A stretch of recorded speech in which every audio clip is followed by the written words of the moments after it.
In today's welding fabrication video, we got problem, solution, and question. But we got these 4 plates right here, and my question is, how would you cut that little notch out like that? Question to you. Think about it and let me know in the comments right now if you don't mind before I tell you my way of cutting it out. Marski back again, another welding fabrication video. Today might be a quick one for you, but today is April 2nd, 2020. Today's weather forecast in Dunedin, Florida is about 85-ish degrees, give or take.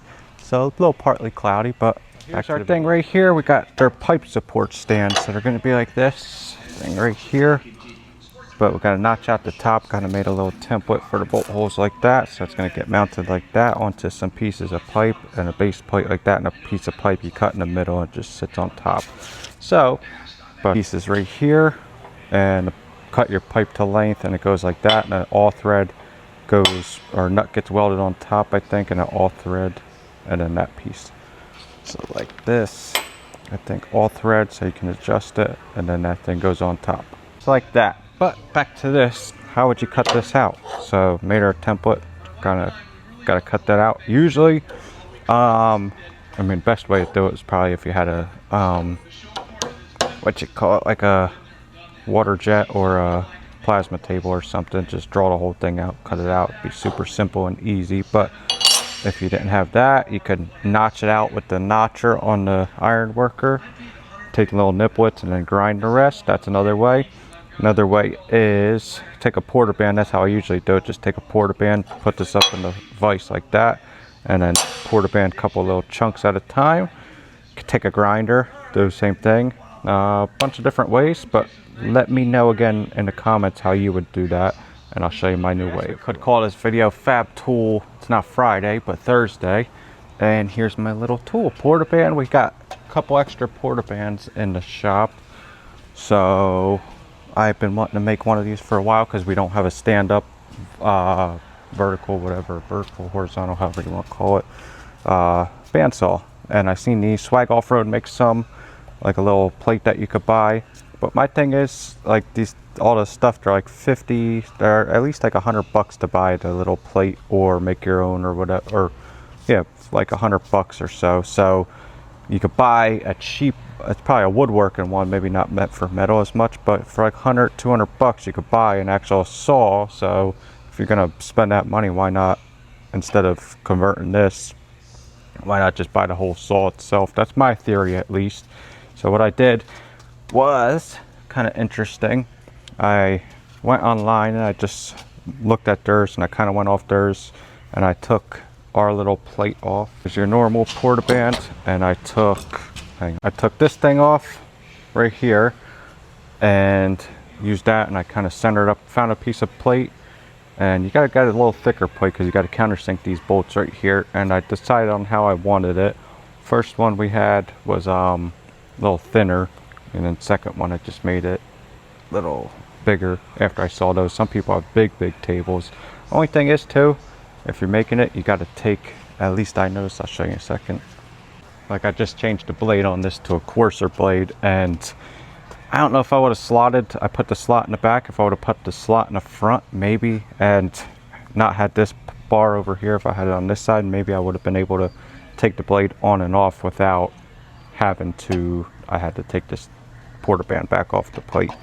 But anyway, for that, I made my plate, notched it out right here. Some people's porter bands might be different. You might not need a notch, so just go off of how you want it, make your little dimensions. Probably would have been a cool video for that. There's a mosquito, make sure you don't bite me.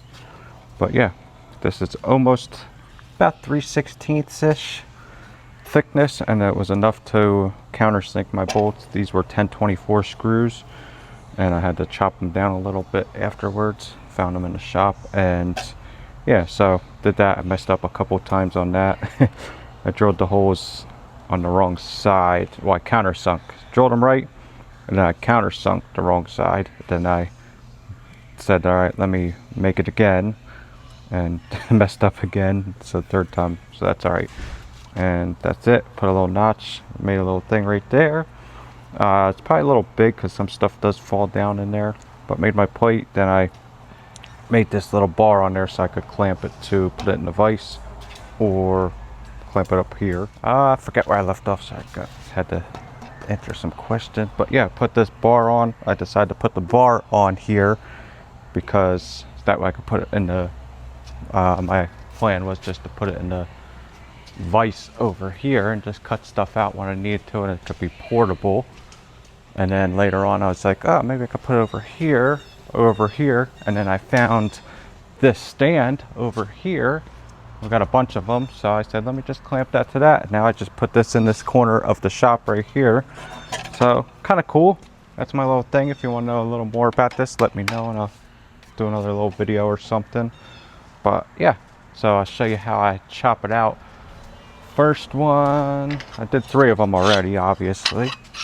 They're not super accurate to circle it, and I just went off the cardboard template.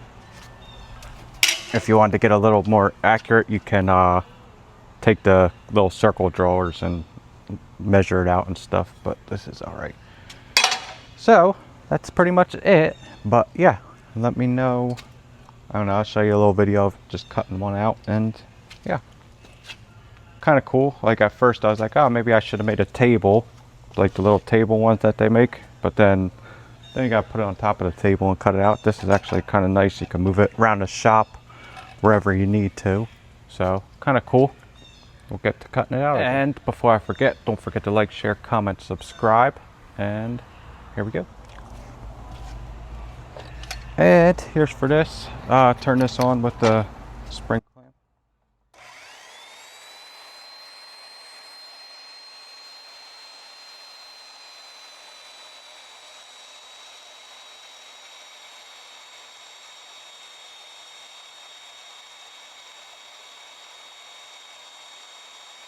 One little slot in the middle, that way it goes from each end.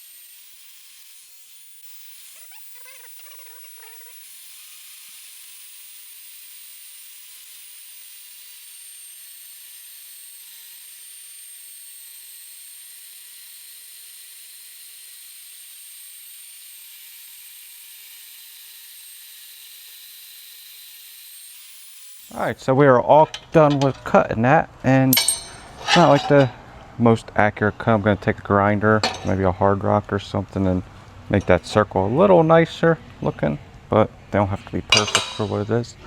No one will ever see it once it's bolted up to the flange. Show you how it goes. The other flanges will have this is just one that we found, and this wasn't really a real flange. This was like a plate, but the other ones will have a little more of a, whatever you call it, face thing on it. So kind of need that little relief cut out of it. So that's it though. No one will ever see it once it's on that. So, but I'll clean it up pretty good after. So this thing, couple of different things. Some of them have, this is an older one. This one only has high and low. Some of the newer ones have variable speed. So I think if I would have went a little slower on the speed, it would be a little better, especially for the stainless steel. But for what it is, it's working for now.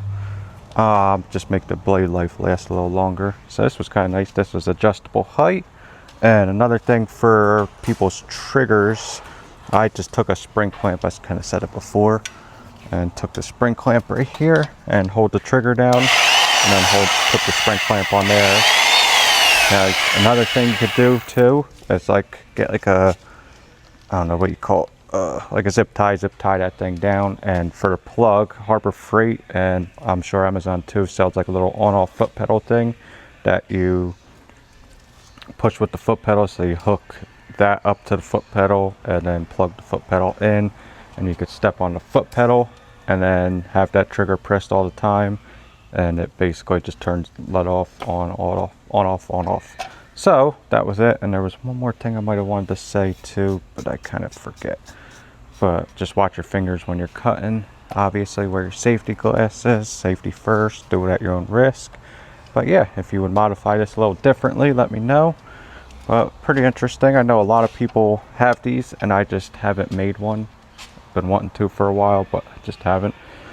So yeah, if you want to cut that out differently, let me know. And yeah, if anything you do on this to make it differently or improve it or something, let me know too. And if you have one or made one that you could take the blade off, share your things. If you would have notched it out in the front instead of the back, maybe I'll make a new one if you could do that and move this over. And maybe you'd be able to, because that's kind of a pain taking these screws off, unmounting it, changing the blade, putting it back on. But it's all right for now. It worked. Did this job. I mean, still a little easier than putting it in the porta band and putting this in the vise and trying to porta band it by hand, freehand it. Still works, but just a little easier like that. So I guess this will be the thumbnail, so you already know what it is. Maybe I'll take a thumbnail right like that, right? Or right like that. Or turn this thing, right? Boom.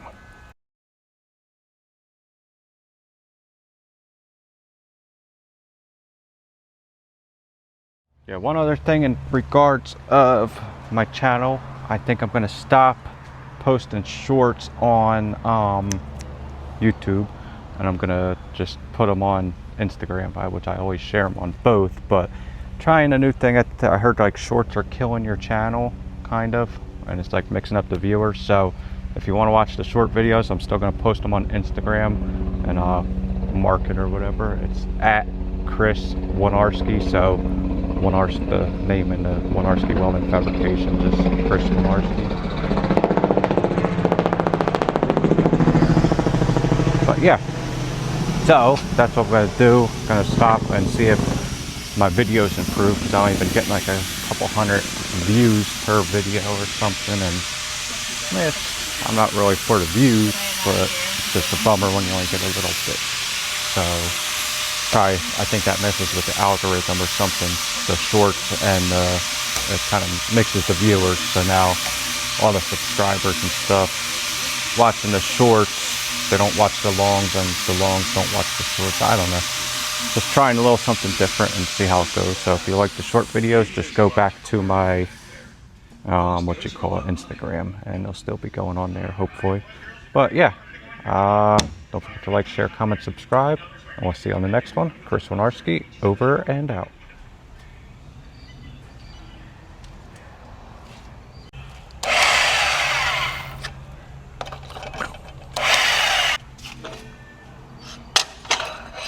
Shoom.